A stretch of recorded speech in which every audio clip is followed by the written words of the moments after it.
My wife thought she won the lottery. It was a prank ticket. She screamed, "I'm rich. I'm finally leaving you and the kids." I replied, "Look at the ticket again." When she saw it was fake, she laughed.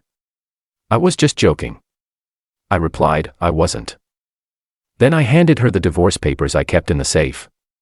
Her face turned ghost white. This happened on Saturday. I'm writing this on Monday because I needed time to process what went down. My wife of 12 years just revealed her true colors in the most spectacular way possible. Little background. Me 38 am married to Qley 36F. 2 kids, Emma 10F and Tyler 8M. Been together since college. Thought we had a solid marriage until recently. I work as an operations manager at a logistics company. She works part-time at a dentist office. The past year Qley's been acting different. More complaints about money, more sighing when bills come in, more comments about how other people our age seem to have more than us. I make decent money around $75K and she brings in maybe $15K part-time, but we live comfortably in a nice suburb.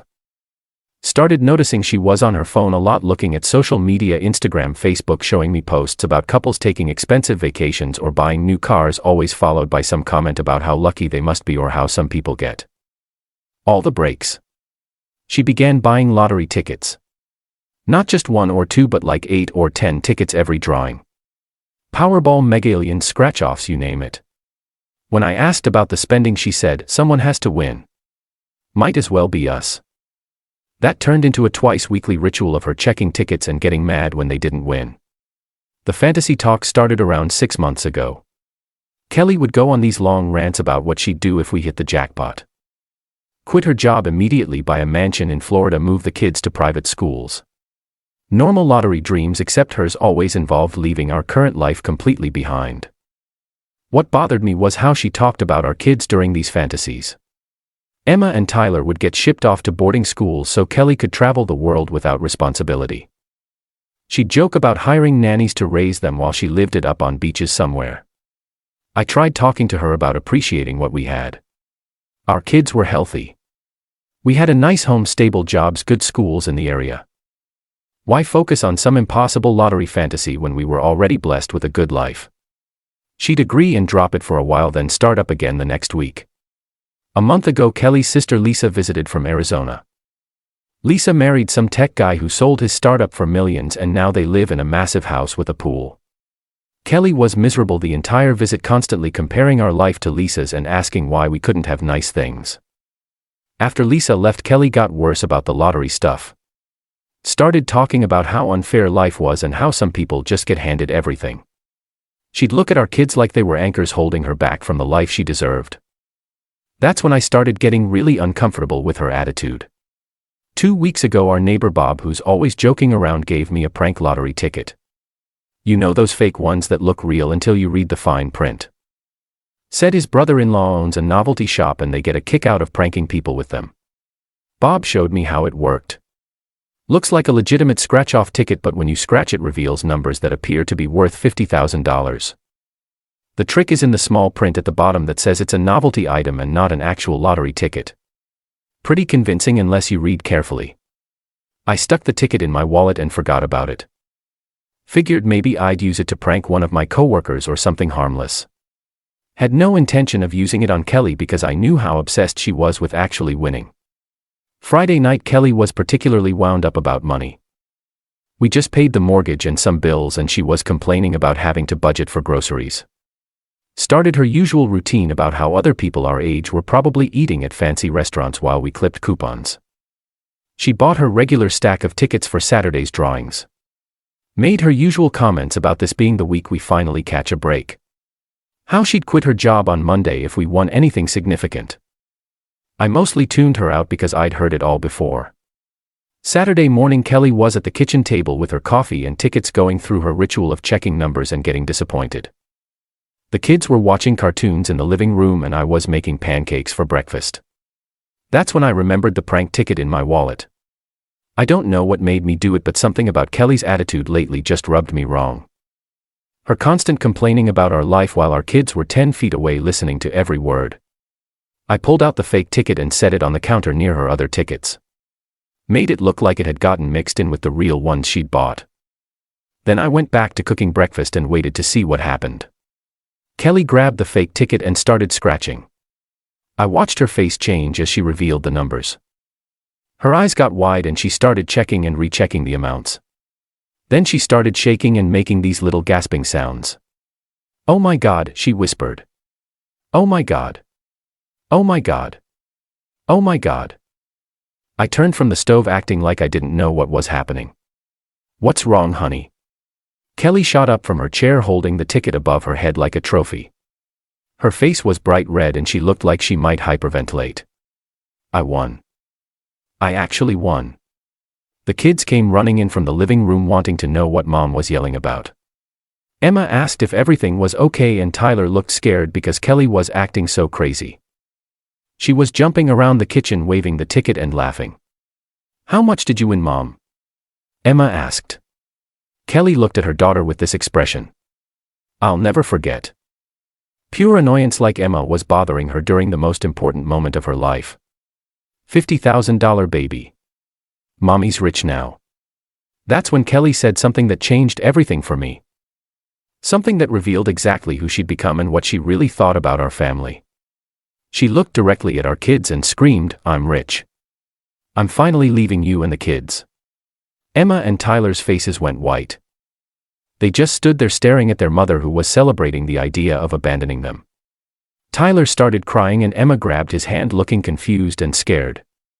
I couldn't believe what I just heard. My wife of 12 years had just told our children she was leaving them because she won money. Not taking them with her, not planning a better life for our family, but literally abandoning them to live her fantasy. Qley was still jumping around oblivious to the damage she'd just done. "I'm going to quit my job, buy a condo in Miami and live like a queen. No more bills, no more kids, no more boring husband. I'm free." Our 10-year-old daughter was now crying too.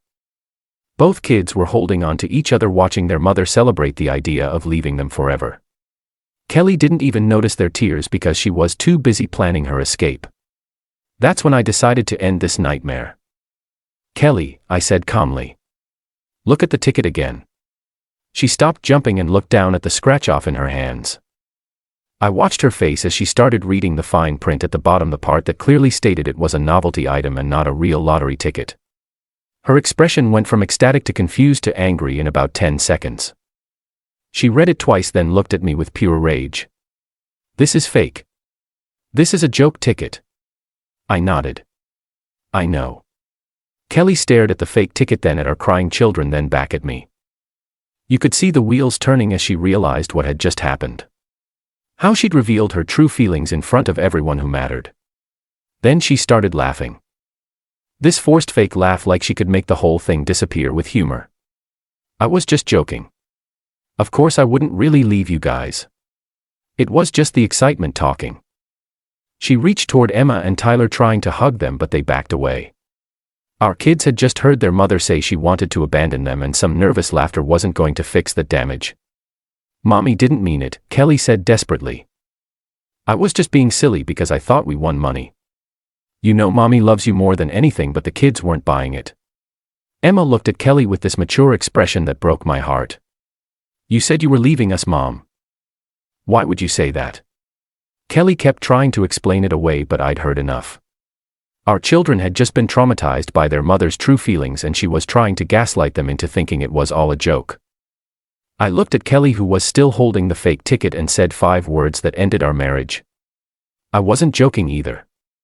Qley stopped laughing and looked at me confused. "What do you mean?" I walked over to our safe in the hallway. Qley called after me asking what I was doing, but I ignored her, punched in the code, and pulled out a manila envelope I'd been keeping there for 2 weeks. An envelope I'd hoped I'd never have to use but had prepared anyway because of Qley's increasingly selfish behavior. I came back to the kitchen where Qley was standing with our confused, crying children, handed her the envelope, and watched her face change as she realized what it contained. "Divorce papers," I said simply, "prepared and ready to file. My lawyer will serve you officially within 48 hours. Qley's face turned ghost white as she opened the envelope. Her hands were shaking as she pulled out the legal documents with her name on them. The papers that would end our 12-year marriage and request primary custody of our kids. You can't be serious, she whispered. Dead serious. You just told our children you wanted to abandon them for money. Even fake money was enough to make you forget you're supposed to be their mother. Qley looked around the kitchen like she was trapped at the fake lottery ticket on the counter at our crying kids at the divorce papers in her hands. This is insane. You can't divorce me over a joke. It wasn't a joke, Qley. You meant every word you said. The only thing fake was the lottery ticket. Your feelings about leaving us were completely real. She tried to argue that she'd been caught up in the moment and didn't mean it.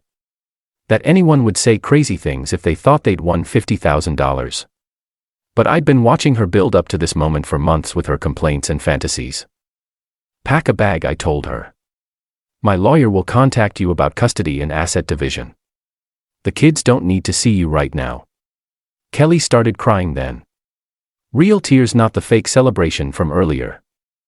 She looked at Emma and Tyler, who were still holding hands watching their parents' marriage end in the kitchen where we'd eaten thousands of family meals.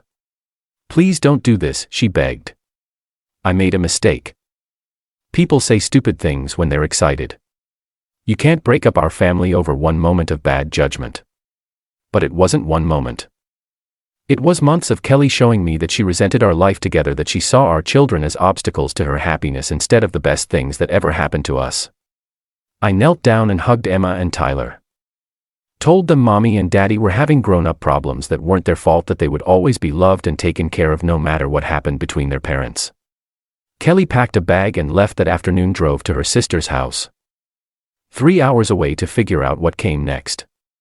She's been texting and calling constantly, but I'm not responding until my lawyer tells me how to handle communication. The kids are confused and hurt, but they're resilient. We've been talking about feelings and making sure they know this isn't their fault. I've got them set up with a counselor who specializes in helping children process family changes. My family and friends are supportive once they hear the full story. Qley's own mother called to apologize for her daughter's behavior. Said she raised Qley better than that and was disappointed in how she'd acted toward the grandchildren.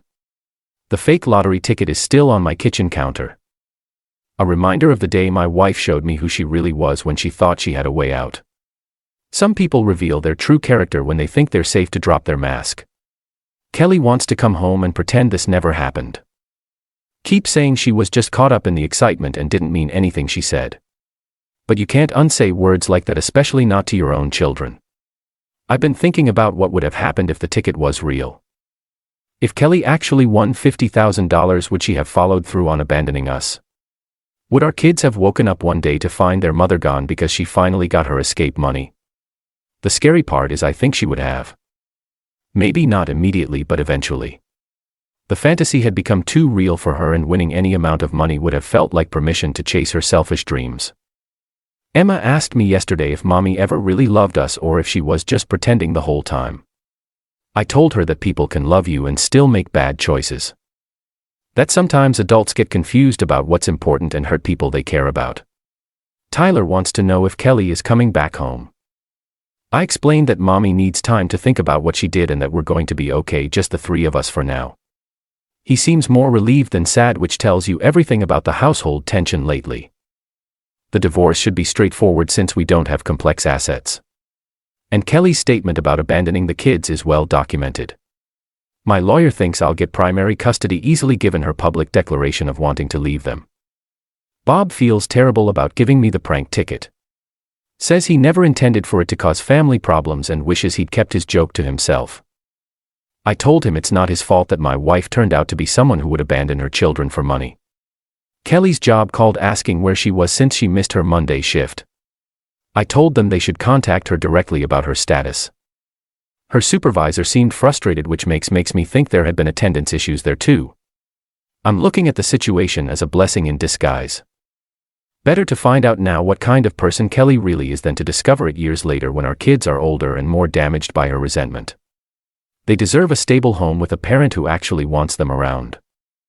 The house feels calmer already. No more lottery ticket checking. No more complaints about money. No more fantasies about escaping our supposedly terrible life. Just me and my kids building something better together. People ask if I'm angry about Qley's betrayal. Honestly, I'm more disappointed than angry. We built what I thought was a good life together and she threw it away for a fantasy that didn't even exist. Our kids were never the problem. Her attitude was, I'll be fine raising Emma and Tyler on my own. They're amazing kids who deserve better than a mother who sees them as obstacles to her happiness. Sometimes the best thing you can do for your family is remove the person who doesn't want to be part of it. Qley can have her freedom now. No husband to complain about, no kids to hold her back, no bills to stress about since they'll be my responsibility. She got exactly what she said she wanted when she thought she won the lottery. The fake ticket taught me something important about marriage. You don't really know someone until you see how they react when they think they have a way out. Qley's reaction showed me our marriage had been dead for months and I was just too loyal to admit it. Tomorrow I'm taking the kids out for ice cream to celebrate our new beginning. Not because our family is broken, but because we're finally free to be happy without someone who never appreciated what we